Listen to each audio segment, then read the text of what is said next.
ఈ 99 రోజుల కార్యాచరణ ఒక సాధారణ కార్యక్రమం కాదు, ఒక దీక్ష. 4 కోట్ల తెలంగాణ ప్రజలు ఒక్కటై దేశానికి ప్రపంచానికి ఆదర్శంగా ఎదగాలి. ఇదే నా కళ. ఆ కళను సాకారం చేయడంలో ప్రతి తెలంగాణ బిడ్డ భాగస్వామ్యం కావాలి. మీ అందరి సహకారాన్ని కోరుకుంటూ మీ ముఖ్యమంత్రి రేవంత్ రెడ్డి. అలాగే గౌరవ లోకల్ సర్పంచ్ ప్రగతి ప్రణాళిక కార్యక్రమంలో భాగంగా ఈ వేదిక పైన ఉన్న పెద్దలందరికీ నా నమస్సుమాంజలు, అలాగే ఈ కార్యక్రమానికి ఇచ్చేసినటువంటి పెద్దలందరికీ కూడా నమస్కారాలు. అయితే వేల్పూర్ మండలంలో చూసినట్లయితే మొత్తం పాఠశాలలు 43, private and government and private అన్ని సెక్టర్స్లో కలిపి కూడా 43 పాఠశాలలు ఉన్నాయి. అందులో primary schools 18, upper primary schools 4, high schools 9, ఒక KG, ప్రైవేట్ స్కూల్స్ 11 ఉన్నాయి. ఒక సోషల్ వెల్ఫేర్ బాయ్స్ స్కూల్ ఒకటి ఉంది. అది మనము ఇక్కడ అకామిడేషన్ లేకపోవడం వల్ల ఆర్మూరు మండలంలో ఇది నిర్వహించడం జరుగుతూ ఉంది.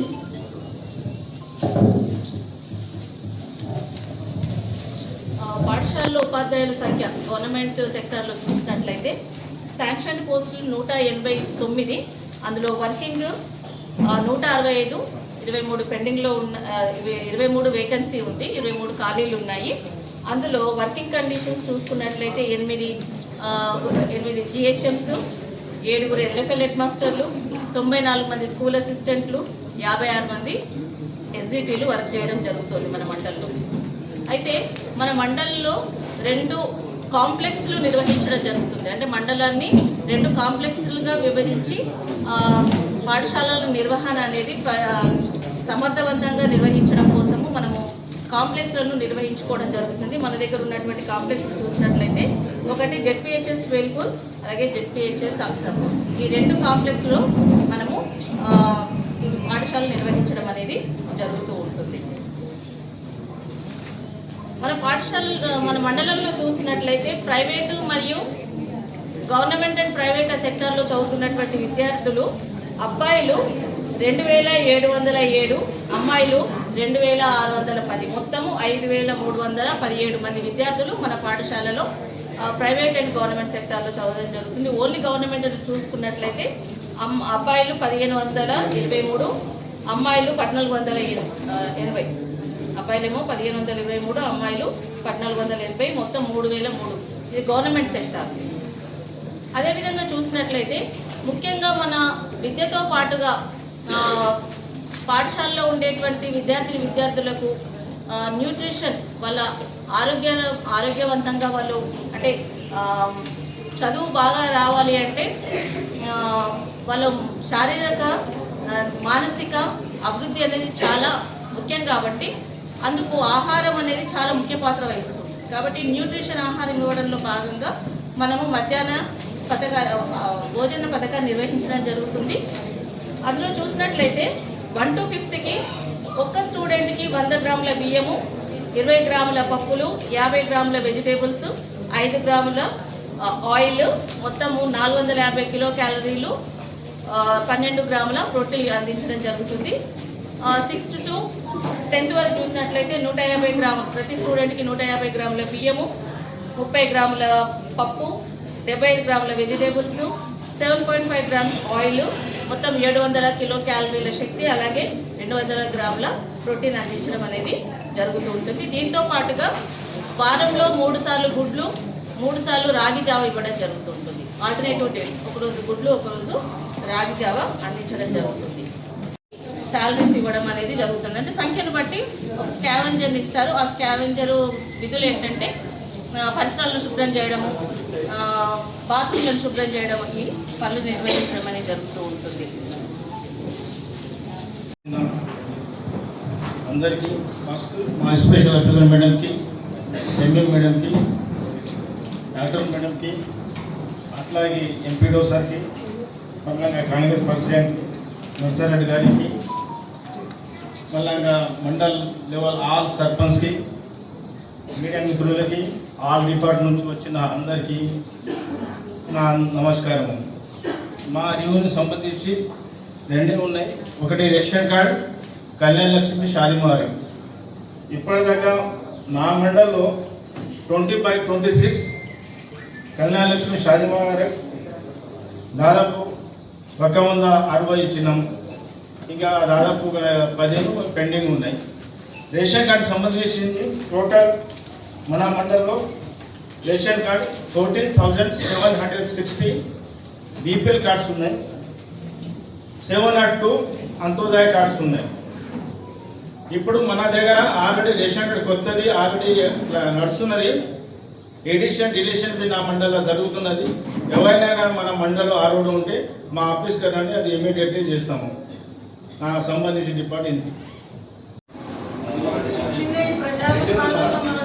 చెప్పాల్సింది ఏంటంటే మనకి కొన్ని డిపార్ట్మెంట్స్ చేయాల్సిన పనులు వీటన్నిటి మనకు కొన్ని ఇన్స్ట్రక్షన్ వాళ్ళకి కరెక్ట్గా అందరికీ అందేటట్టు చేయమని మనకి ఇన్స్ట్రక్షన్స్ ఉన్నాయి. దాని ప్రకారం మండల అధికారులందరూ మనకి మీకు అందుబాటులో ఉంటారు. ఈ ప్రతి సబ్జెక్ట్కి సంబంధించి ప్రతి అందరూ మండల అధికారులందరూ ఇక్కడ హాజరే ఉన్నారు. వాళ్ళందరూ వాళ్ళ డిపార్ట్మెంట్ స్కీమ్స్ గురించి మీకు తెలియపరుస్తారు. ధన్యవాదాలు. 2 సంవత్సరాల 3 నెలలు పూర్తయింది. విధానాలను సరిచేస్తూ సంక్షేమం, అభివృద్ధి విషయంలో రాజీ పడకుండా మన ప్రభుత్వం పనిచేస్తుంది. మేము పాలకులం కాదు, సేవకులం అన్న భావనతో ప్రజల ఆకాంక్షలు, అవసరాలే కేంద్ర బిందువుగా నిత్యం శ్రమిస్తున్నాం. ప్రతి నిర్ణయంలో ప్రజల మేలు, సామాజిక బాధ్యత, రాష్ట్ర భవిష్యత్తు దృష్టిలో పెట్టుకుంటున్నాం. ఉప ఎన్నికలు, పంచాయతీ ఎన్నికలు, మున్సిపల్ ఎన్నికల్లో వరుస విజయాలతో ప్రజల పాలనకు మీ ఆమోదం, మద్దతు ప్రకటించారు. మీరు ఇచ్చిన ఈ ఫలితాలను మా బాధ్యతలు మరింత పెంచాయి. ప్రభుత్వ పథకాలు అంటే కాగితాలు కాదు, ప్రజల జీవితాల్లో సుష్టమైన మార్పు తేవాలన్నదే నా సంకల్పం. ఆ ఉద్దేశంతోనే ప్రజాపాలన ప్రగతి ప్రణాళిక పేరుతో కార్యక్రమాన్ని ప్రారంభించాం. మార్చి 6 నుండి 99 రోజుల పాటు గ్రామ స్థాయి నుండి రాష్ట్ర స్థాయి వరకు అన్ని శాఖల సమన్వయంతో ఈ కార్యక్రమం ఒక ఉద్యమంగా సాగాలి. ఊరు వాడ సమస్యల పరిష్కారమే పరమావధిగా ప్రతి అధికారి పనిచేయాలి. వేగంగా ఫైళ్ల క్లియరెన్సు, ప్రభుత్వ కార్యాలయాల్లో పరిశుభ్రత, నిర్ణయాల్లో పారదర్శకత ఉండాలి.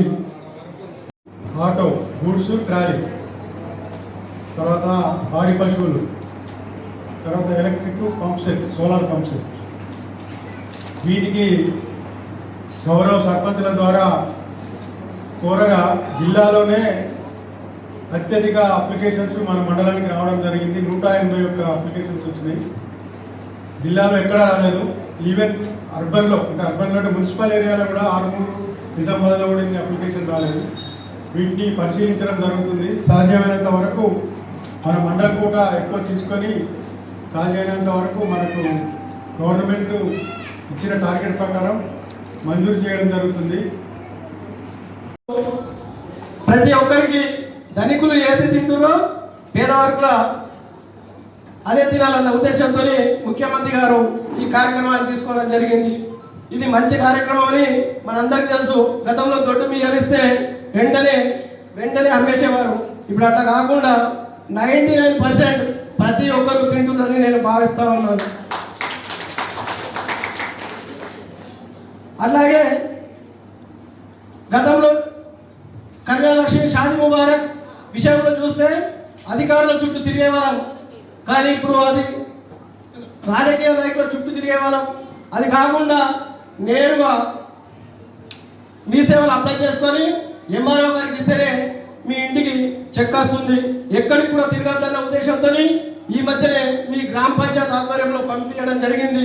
గతంలో వేరే ఆఫీసుల చుట్టూ తిరిగి వేరే దగ్గరికి పిలిచేవారు, ఇప్పుడు నేరుగా మీ గ్రామ పంచాయతీకి వచ్చినాయి. ఇట్లా చెప్పుకుంటూ పోతే ఎంఏ గారు మాట్లాడారు. ముఖ్యమంత్రి గారు విద్యను ప్రత్యేకంగా భావించేవారు. విద్య అంటే పిల్లవాళ్ళకు బుద్ధి ఉంటేనే ఏదైనా చేసుకోగలుగుతారు. ఆ ఉద్దేశంతోనే మొదటి ప్రభుత్వం ఏర్పడిన వెంటనే గ్రామాలలో ఉన్న స్కూళ్ళకు మొత్తం మౌలిక సదుపాయాలు ఏర్పాటు చేయడం జరిగింది. అదే మా ముఖ్యమంత్రి గారి నిబద్ధత.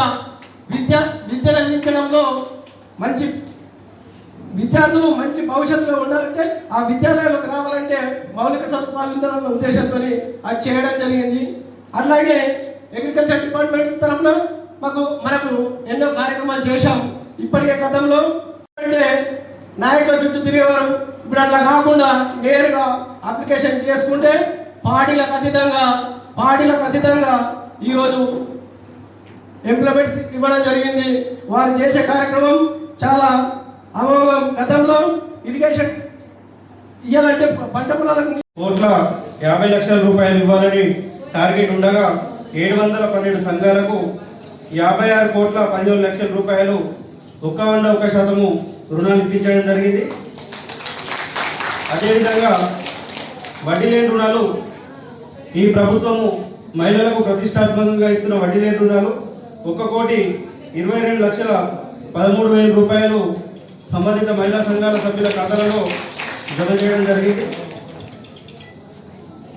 స్త్రీ నిధిలో ఈ సంవత్సరము 6 కోట్ల రూపాయలు టార్గెట్ ఉండగా రికార్డుగా మనకు 9 కోట్ల రూపాయలు 120% మనము ఈ ఆర్థిక సంవత్సరంలో ఇవ్వడం జరిగింది.